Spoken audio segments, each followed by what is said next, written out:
Transformers Earthspark est une série qui a fait couler beaucoup d'encre. Je vous ai déjà proposé une analyse sur la première saison il y a un peu moins d'un an, et il est temps aujourd'hui de nous pencher sur les deuxième et troisième, sortis à la suite en 2024. Comment est-ce qu'on en est arrivé là?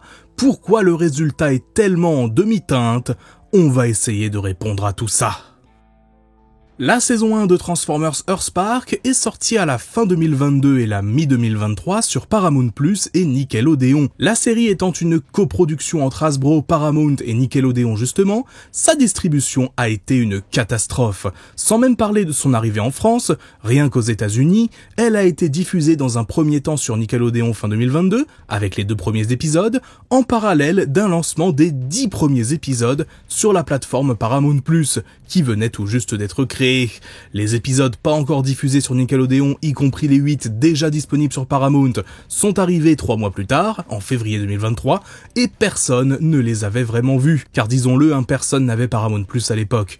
Donc du coup, quand ça arrive, eh bien la série a déjà été bien piratée et mise en ligne un peu partout, parfois même directement sur YouTube. Ben oui, car quelle merveilleuse idée de lancer ta série d'animation disposant d'un budget non négligeable et sur une de tes licences phares, sur une plateforme que personne ne possède et qui n'est pas un argument de vente suffisant malgré tout, car on promet que ça arrivera plus tard sur une autre chaîne. Par conséquent, les chiffres de visionnage de la première saison ont été médiocres, voire carrément mauvais, et ce, du début à la fin. Mais il n'y a pas eu que les visionnages qui ont impacté le développement de la deuxième saison de Earthspark. L'une des erreurs que j'avais fait quand j'ai regardé cette seconde saison pour la première fois, c'est de penser que l'équipe créative derrière la série était la même. Or, eh bien, je m'étais trompé. En réalité, les principales têtes pensantes ont signé pour la saison 1, mais ne sont pas revenues par la suite. Ça inclut notamment Nicole Dubuc, la productrice principale, Maikat, l'une des principales scénaristes, ainsi que tous les réalisateurs. À cela s'ajoute un changement de studio d'animation, passant du studio canadien Icon Creative Studio aux Indiens de chez 88 Pictures, ou 88 Pictures je suppose. Autant dire que cette deuxième saison, elle recommençait pratiquement de zéro, alors même qu'une des principales questions que je me suis posée à la suite de la première, c'était de savoir concrètement où l'histoire pouvait aller. Eh ben, on va en parler justement. Dès les premiers instants de la saison 2, un point qui nous saute au visage, c'est l'animation. Comme vu précédemment, il y a eu un changement de studio, probablement pour des raisons budgétaires, et ça se ressent carrément. En creusant un peu, j'ai découvert qu'il s'agissait du même studio qui avait bossé sur l'horrible film Megamind là, un des films d'animation les moins bien notés de l'histoire, notamment à cause de ses visuels absolument dégueux. Donc une fois qu'on a ça en tête, non seulement ça n'est pas encourageant pour la suite, mais aussi ça demande un sacré temps d'adaptation. Le style graphique en lui-même n'est pas fondamentalement différent, on est sur une série majoritairement en 3D avec quelques effets en 2D par-ci par-là, donc rien de nouveau. Cependant, la simplification de certaines textures et le manque de fluidité de pas mal de séquences donnent un peu la sensation qu'on a affaire à une version downgradée des graphismes de la saison précédente. Je sais que certains n'ont pas aimé le style graphique de Earthspark et ceux dès la première saison, que ce soit les chara-design et les environnements, et en soi, c'est une question de goût. Je peux comprendre que ce genre de tête comme pour Optimus ne fasse pas l'unanimité. Cependant, une chose qu'on ne pouvait pas enlever, c'est que l'animation était de qualité, avec de jolis effets de lumière, des scènes d'action qui, même si parfois un peu molles, étaient la majorité du temps très bien exécutées, voire carrément sublimes, de même les émotions des personnages étaient bien retranscrites, et on n'avait aucun mal à les comprendre. Je repense à Twitch notamment, les Terrans même de façon générale, super expressifs et attachants. Bref, c'est l'un des points que j'avais aimé dans la première saison. Là, bon, ok, on a perdu en qualité d'animation, pour des questions de budget, c'est une chose. Mais ce que je pardonne beaucoup moins, c'est l'aspect émotion justement. La comparaison entre les Terrans de la saison 1 et les Terrans de la saison 2 est parfois terrifiante. Twitch et hashtag principalement ont désormais des expressions beaucoup moins nuancées et surtout une palette d'émotions moins complexe, ce qui rend parfois leur visage carrément flippant. Genre, regardez hashtag là, et osez me dire qu'elle ne va pas venir hanter vos cauchemars. Ça donne à l'ensemble un aspect involontairement cursed, et ça, désolé de le dire, mais c'est une question de compétence. On se croirait presque revenu à l'époque de Transformers Energon, sauf que là, on est 20 ans plus tard et avec un studio qui est censé savoir faire de la 3D, alors qu'à l'époque, on rappelle, c'était un studio japonais spécialisé dans la 2D qui avait justement commencé à bosser avec de la 3D. Mais bon, encore une fois, 88 Pictures, vu leur CV, bon voilà quoi, savoir c'est un bien grand mot. Au milieu de tout ce carnage, la seule amélioration, et je dis bien la seule sur le plan visuel entre les deux saisons, est le personnage de Mo, qui a enfin une expression un poil plus vraisemblable comparée à sa tête trop cartoonesque d'avant, mais vraiment à part ça, l'ensemble des saisons 2 et 3 font de la peine à voir. Après encore une fois, cette critique, je la fais en comparaison de la saison 1. Si Earthspark avait ressemblé à ça dès le départ, bon bah voilà, on se serait dit que c'est simplement une série animée à plus petit budget. Mais là, même dans le cadre de réduction des coûts entre deux saisons suite au bid de la première, il y avait forcément mieux à faire que ça. Et j'ai même envie de dire, si c'était pour pondre ça, autant ne pas faire de suite, et tout de suite lancer une nouvelle série, surtout que la saison 1 se suffit très bien à elle-même sur le plan scénaristique. Mais non, puisque dans une logique économique et commerciale, il fallait qu'on ait 2 saisons minimum, peu importe ce que ça impliquait niveau qualité. Pourtant vous allez le voir, mais le plan visuel, ça n'est finalement que l'aspect émergé de l'iceberg. Les problèmes sont bien plus profonds que ça, mais ça reste le point le plus visible, et donc le premier que j'ai envie d'évoquer. La dernière fois qu'on avait vu une perte de qualité aussi importante dans une série Transformers, c'était entre Armada et Energon, qui se suivent chronologiquement. Mais là, la perte s'expliquait par le fait qu'on avait eu un changement de style d'animation. Ici, l'animation reste la même, elle est juste beaucoup plus mauvaise. Après bon, rendons quand même à César ce qui est à César, il y a au milieu de tout ça quelques petites séquences sympas. Je pense notamment à l'affrontement entre Twitch et Spitfire, ou encore même la bataille finale face au Quintesson, avec quelques plans surprenamment beaux au passage. C'est comme si par moment, les animateurs avaient des éclairs de génie, ou alors qu'on avait refilé le truc au studio de la saison 1 pour des mini-séquences. Je suis allé vérifier, c'est pas le cas. Du côté des rares satisfactions, on note toujours une présence des effets 2D en combat, qui même s'ils sont moins bien utilisés que la saison précédente, permettent au moins de donner quelque chose d'intéressant visuellement par moment. Un élément de compréhension supplémentaire nous a été apporté, ou pas, par le responsable des effets spéciaux de la série, Michael Launder. D'après lui, le changement de studio pour les visuels de la série est dû à la quantité de travail phénoménale qu'avait demandé la saison 1, laissant apparemment une partie du studio sur les rotules, avec des conditions de travail assez difficiles. C'est donc apparemment pour ça que ce changement a été fait. Dans un sens, je veux bien le croire, on sait que le monde de l'animation est un milieu compliqué, avec beaucoup de personnel surmené, et pas toujours payé à sa juste valeur. Cependant, permettez-moi tout de même d'émettre quelques doutes. Si ça n'était entre guillemets que une question de conditions de travail, pourquoi est-ce que Hasbro, Paramount et Nickelodeon n'ont pas tout simplement demandé au studio de base un travail moins poussé? Pourquoi ne pas avoir étendu les deadlines? Surtout que le nombre d'épisodes de la saison 2 et 3, était déjà réduit comparé à la première. On ne m'enlèvera pas de l'esprit qu'il y a forcément une question budgétaire au milieu de tout ça. Mais voilà, comme je vous l'ai dit, l'animation, c'est un problème de surface de ces saisons 2 et 3. Le pire est à venir. Après la fin de la première saison, la question que je me posais, c'était de savoir où Transformers Earthspark pouvait aller. Plusieurs portes avaient été laissées ouvertes, oui, mais dans le même temps, l'arc narratif central semblait avoir trouvé une bonne conclusion. Malgré tout, ne pas savoir à quoi s'attendre, ça veut aussi dire qu'on pouvait être surpris, car en ne laissant pas de teasing pour la suite, ça permettait de repartir un peu d'où on voulait. Et la proposition qui a été faite est, à la fois la plus évidente, mais en même temps pas celle que j'attendais, tout en étant super décevante. Bon, si on prend l'intrigue des saisons 2 et 3 dans les grandes lignes, la trame narrative principale tourne autour des Quintessons. Ils sont teasés puis planent un peu de loin sur ces 18 épisodes avant d'apparaître pour de bon dans l'arc final. Sur le papier, c'est ce à quoi je m'attendais le plus. La saison 1 nous montrait Quintus Prime, Mandroid finissait par avoir des Sharkticons sous ses ordres, bref, il y avait ça et là des petits indices qui nous laissaient penser à cela. Et plus largement, vu la popularité des Quintessons ces dernières années en tant que méchants dans la franchise Transformers, que ce soit dans Cyberverse, War for Cybertron, ou même Transformers One, je m'y attendais. Cependant, la situation telle qu'elle était à la fin de la première saison laissait songeur sur la façon dont tout cela allait être introduit. Pour rappel, les Decepticons venaient de prêter main forte aux Autobots et aux Terrans pour vaincre Mandroid, tout le monde était sauvé et la saison s'était arrêtée là. La guerre entre Autobots et Decepticons, bien que pas 100% réglée, semblait bien loin de constituer un enjeu central désormais, vu le nombre de personnages qui avaient connu ou été pensés pour connaître un petit arc de rédemption, ou à minima, étaient autre chose que des simples méchants. Donc moi, tout bêtement, j'imaginais que les Decepticons et les Autobots allaient, peut-être difficilement, devoir s'allier, travailler ensemble, face à la menace supérieure que sont les Quintessons. L'objectif, c'était pas d'avoir un monde de bisounours où tout le monde est heureux, bien au contraire, quand on sait que Starscream avait laissé sous-entendre beaucoup de traumatisme vis-à-vis de Megatron dans la saison 1, quand on sait notamment aussi que Breakdown et Bumblebee étaient amis, que Shockwave semblait potentiellement suivre une trajectoire intéressante, et qui comme Soundwave, voyait Megatron comme un traître, ça pouvait faire un cocktail de petites intrigues à exploiter, même sans ajouter aucun nouveau personnage. Mais ça, ce serait supposer que le scénario et les personnages soient écrits par les mêmes créatifs que la saison 1, et ce n'est pas le cas.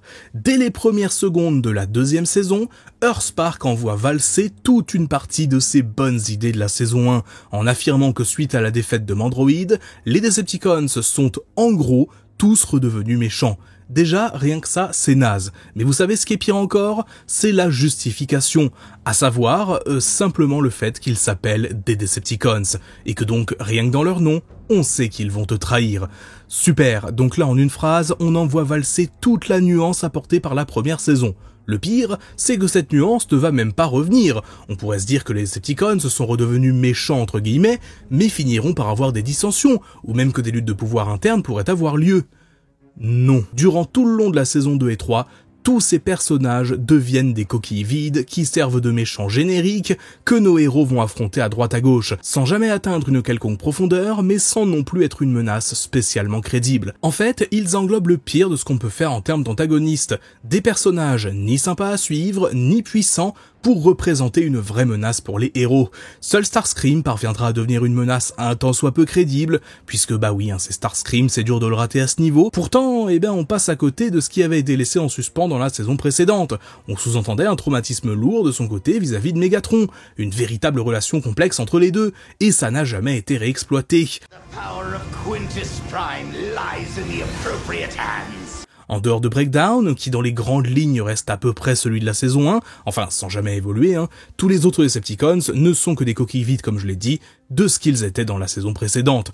Enfin, je parle des Decepticons, mais du côté Autobots, c'est pareil, Optimus Prime n'est jamais développé, pas plus que Megatron d'ailleurs, l'un comme l'autre ont un temps d'écran encore plus réduit, probablement pour ne pas avoir à payer leur voice actor. De même, les personnages un peu plus secondaires, comme Arcee, Elita One, Wheeljack, ils auraient pu être un peu plus mis en avant. C'est l'inverse qui se passe. On ne les explore pas plus, et quand ils sont là, c'est pour faire acte de présence. Du côté des Terrans, c'est pas tellement mieux. Ils ont au moins le mérite d'avoir plus de temps d'écran, mais on retrouve très peu de la substance qui faisait leur intérêt au départ. Dans ce cas, peut-être que c'est au niveau des nouveaux personnages qu'on retrouve un peu d'intérêt. Bon, déjà, des nouveaux personnages, ça court pas les rues dans cette saison 2. Les deux principaux au départ, c'est Aftermath et Spitfire, les Chaos Terrans, des nouveaux Terrans créés grâce à des éclats de l'Emberstone, l'artefact au centre de la série on rappelle. Leur concept est plutôt cool en soi, ça rappelle un peu les Transformers créés par le Allspark dans les films, ou encore dans Animated, et ça offre une variation intéressante au principe de Terrans introduit dans la série.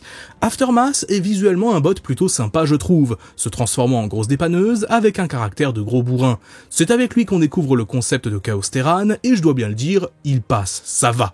Pourtant, pour un nouveau personnage, censé être l'un des points d'intérêt de la saison, son rôle est assez limité. Il n'est rien de plus qu'un antagoniste un peu bête qui, une fois introduit, se fera principalement remarquer dans un épisode où il fusionne malencontreusement avec Joe Breaker. Un épisode vraiment chelou quand j'y repense. L'autre Chaos Terran, car oui, il n'y en a finalement que deux, c'est Spitfire, qui en plus n'a même pas de design original, puisqu'il s'agit tout simplement d'une clone de Twitch avec des nouvelles couleurs. Elle a cependant au moins l'avantage d'être au centre de deux épisodes plutôt sympas, de sa création jusqu'à une intrigue qui la voit prendre la place de Twitch, le tout avec des séquences qui sont visuellement assez réussies parfois.